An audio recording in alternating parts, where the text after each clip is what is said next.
श्री स्वामी समर्थ. स्वामी भक्त हो, स्वामी अक्कलकोटीमध्ये आपला स्वागत आहे. तर सुरू करूया आजचा प्रवचन. नित्य स्वामी दर्शन, दिवस 48वा.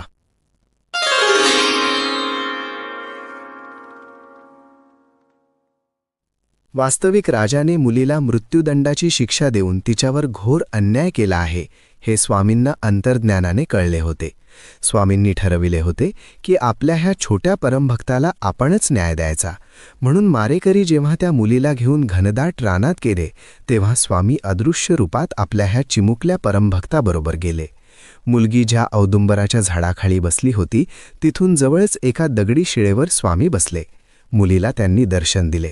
स्वामी आपल्या सोबत आहेत ह्याचे तिला समाधान वाटले. प्रत्यक्ष वध करण्यापूर्वी मारेकऱ्यांनी मुलीला शेवटची इच्छा विचारली. तेव्हा तिने स्वामींना भेटायची इच्छा व्यक्त केली. परवानगी मिळताच ती धावत धावत स्वामी ज्या दगडी शिळेवर बसले होते तिथे आली आणि तिने स्वामी चरणांवर आपला भक्ती माथा प्रेमाने टेकवला. आपल्या अश्रूंनी स्वामींचे चरण धुतले आणि म्हणाली, स्वामी, तुमच्या भक्तिराज्यात मला आता सामावून घ्या. स्वामींनी तिला मोठ्या प्रेमाने उठवले. तिच्या सर्वांगाला अत्यंत प्रेमाने स्पर्श केला. त्या क्षणी त्या मुलीचे देखण्या राजपुत्रात रूपांतर झाले. स्वामींनी मारेकड्यांना खुणेने जवळ बोलावले आणि सांगितले, तुमच्या राजाला आणि सावकाराला ताबडतोब येथे घेऊन या. ते दोघेही आल्याबरोबर स्वामी म्हणाले, स्वामी म्हणती सकळिका, मुलगा की मुलगी पहानिका, परीक्षा करा अवलोका, ह्या बालका दुष्ट हो. स्वामींचे ते वचन ऐकल्यावर दोघेही स्वामींच्या चरणांवर कोसळले. त्यांनी स्वामींची क्षमा मागितली. सगळा गाव लोटला.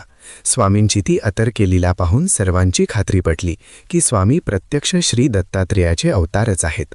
सावकाराने आपल्या ह्या राजबिंड्या मुलाला वाजत गाजत पुन्हा घरी आणले. त्याचा थाटात विवाह करून दिला. स्वामींनी दोघांना आशीर्वाद दिले.